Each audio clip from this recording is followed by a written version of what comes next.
کوئی قدم اٹھائیں تو صحیح، کوئی بات کریں تو صحیح۔ اور یار پانی جتنا مرضی بھی میلا کچیلا ہو جائے، آگ بجھانے کے کام تو آتا ہے کہ نہیں؟ تو اثر تو چیزوں میں ہوتا ہے۔ تو چڑیا نے اپنی چونچ میں، باقی تو نہ ساتھ چلیں، تو اس نے اپنی چونچ میں پانی کے چند قطرے بھرے جتنے آ سکتے تھے، اور لا کے حضرت ابراہیم کے لیے جو آگ جلائی گئی تھی اس کے قریب چھوڑے۔ ادھر سے رب کا حکم آ گیا، آگ میرے ابراہیم پہ ٹھنڈی ہو جا۔ تو وہ چڑیا، وہ آگ ٹھنڈی ہو گئی، خدا کے حکم سے سلامتی والی ہو گئی۔ تو جا کے باقی چڑیوں سے کہنے لگی، دیکھا نا تمہیں کہتی تھی نا چلو۔ وہ قطرہ تو ایک ہی تھا، پر حکم تو رب کا ہی آنا تھا نا۔ تمہیں کہا تھا نا چلو، اگر تم میرے ساتھ چلتی تو ہو سکتا ہے سیلاب بھی آ جاتا اور حضرت ابراہیم کے سارے دشمنوں کو بہا کے بھی لے جاتا۔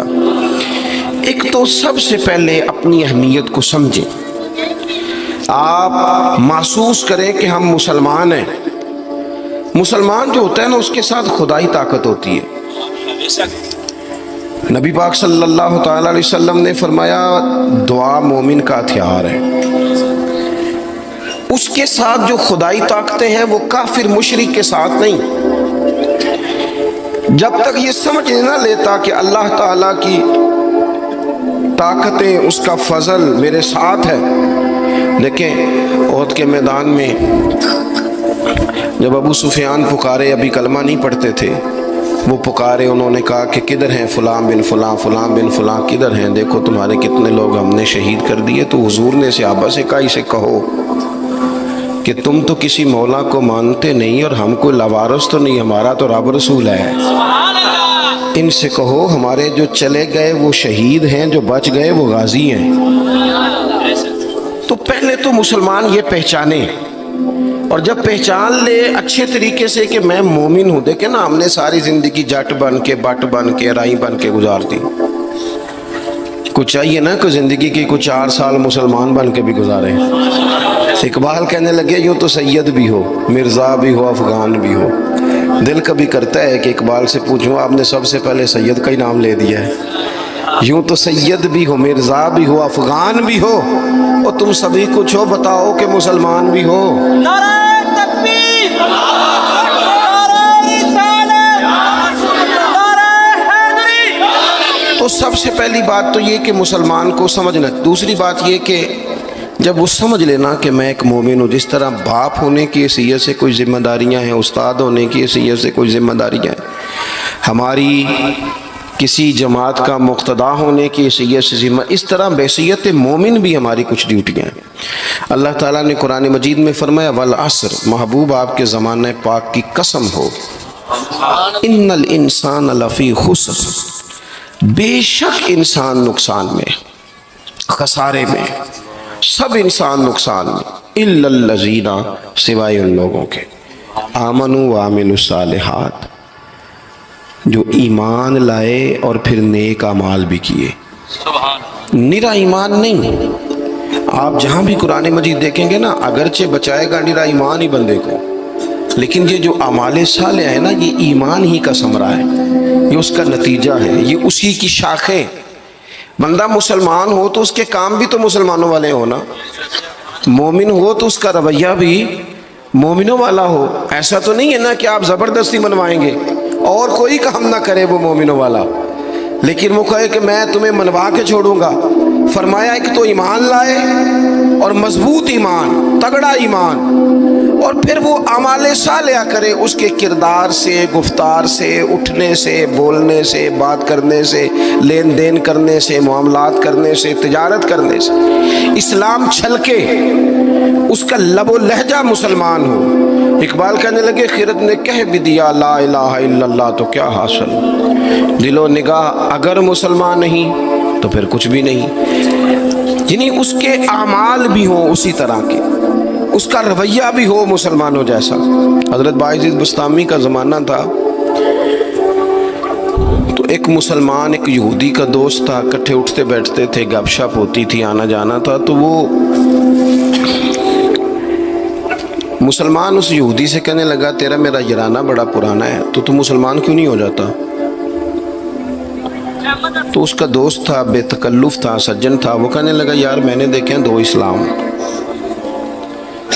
ایک ایک اسلام وہ ہے جس پہ تو عمل کرتا ہے، اور ایک وہ ہے جس پہ حضرت باعزید بستامی عمل کرتے ہیں۔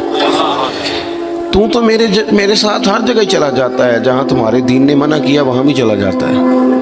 تو ایک تو ہے تیرے والا اسلام، جس طرح کی بولی میری اسی طرح کی تیری، جس طرح کا آنا بہنا اٹھنا بیٹھنا کھانا پینا میرا اسی طرح کا تیرا۔ تو اگر تم کہہ رہا ہے تیرے والا اسلام قبول کروں تو اس میں تو صرف ایک کلمے کا فرق ہے معاذ اللہ، باقی تو سب وہی ہے۔ اور ایک اسلام ہے حضرت بایزید کا، بولے تو سچ بولے، کھائیں تو طیب کھائیں، دعوت دیں تو خیر کی دیں، بات کریں تو بھلائی کی کریں۔ اگر اسلام وہ ہے جس پہ حضرت بایزید عمل کرتے ہیں تو پھر تو ان سے کہے مجھے دین کی دعوت دیں، ان والا اسلام میں قبول کرنے کو تیار ہوں۔ جب تک ہمارے مزاجوں میں ہم نہ زبردستی، جب آپ ناراض نہ ہونا، بعض دینی لوگ اسلام کو لبادے کا نام ہے، داڑھی رکھ لی پگڑی باندھ لی تو بس اسلام مکمل ہو گیا، جبر کریں گے، بعض دفعہ اس طرح کا لہجہ اختیار کریں گے کہ لوگ پریشان ہو جائیں۔ او بھئی اسلام فقط ظاہری حلیے کا نام نہیں، آپ کو پتہ ہے عقیدہ اور نظریہ تو بات ہی ساری باطن کی ہے، آپ کے اندر دین کتنا ہے، آپ سچ کتنا بولتے ہیں، دیانتدار کتنے ہیں، حلال حرام کا فرق کتنا کرتے ہیں، اس سے آپ کے اسلام کا پتہ چلے گا۔ اس سے پتہ چلے گا کہ آپ کس قدر زیادہ مسلمان ہیں۔ صرف حلیے کا نام اسلام نہیں، میری بات کو یاد رکھیں۔ تو اللہ فرماتے ہیں کہ ایمان لاؤ، پھر ایمانداروں جیسے کام بھی کرو، اور پھر یہ نہیں کہ جس طرح کی ہوا ہو تم بھی ادھر کے ہو جاؤ۔ وَتَوَاصَوْا بِالْحَقِّ، تمہارا ایمان بھی ہو، اعمال بھی ہوں، اور تمہیں حق بھی کہنا آتا ہو۔ ہمارے ہاں لوگوں کا حق کہنا آتا ہے پر غریبوں کے بیچ۔ میں جی ہمیشہ سچ بولنا کدے نال؟ ماڑے بندے نال۔ میری گل کھری کرنا بھی، تو کھری گل ڈی ایس پی دے منہ تے کری جا کے، تیرا پتہ لگے یہ جڑی تو کھری گل کرنا ہے نا۔ دیکھو نا جی، آپ سارے لوگ مجھ سے پیار کرنے والے ہیں، میں جو مرضی کہوں آپ نے کہنا ہے ماشاءاللہ، محبت سے ہیں نا آپ۔ مزہ تو تب ہے کہ ایوان اقتدار میں آپ جائیں، وہاں آپ سچ بات کریں۔ بہت سارے لوگ سچ بولتے ہیں دوسروں کے بارے میں، حالانکہ سب سے زیادہ سچ اپنے بارے میں بولنا چاہیے۔ لوگوں کے عیب چھپانے کا حکم ہے، وہ دنیا بیان کرتی ہے، اور اپنے لیے استغفار کا معاملہ ہے، وہاں لوگ دعویٰ نیکی کر جاتے ہیں۔ حق بات کی جائے، حق۔ اور یہ بات یاد رکھ لیں، جب آپ حق کے دائی ہیں پھر آپ کہیں میں سکون تلاش کروں، رات کو آرام سے سوؤں، دن کو موج سے کھاؤں، یہ ہو نہیں سکتا۔ حق کا رستہ بہرحال اس میں سپیڈ بریکر بھی آتے ہیں، اس میں کانٹے بھی آتے ہیں، اس میں تکلیفیں بھی۔ حضرت جنید بغدادی نے ایک بندے کا جنازہ پڑھا تو لوگ کہنے لگے جی سارے ہی انہوں چنگا آن دے رہے، بندہ ہی کمال تھا، کسی کو شکوہ ہی نہیں، سب ہی اچھا کہتے ہیں۔ حضرت جنید بغدادی فرمانے لگے اوہو غلطی ہو گئی، منافق کا جنازہ پڑھ لیے، یہ تو جس کے منہ پہ جاتا تھا اسی کا ہو جاتا تھا۔ آپ فرمانے لگے اگر سچی بات کرتا تو کچھ نہ کچھ مخالف بھی ہوتے۔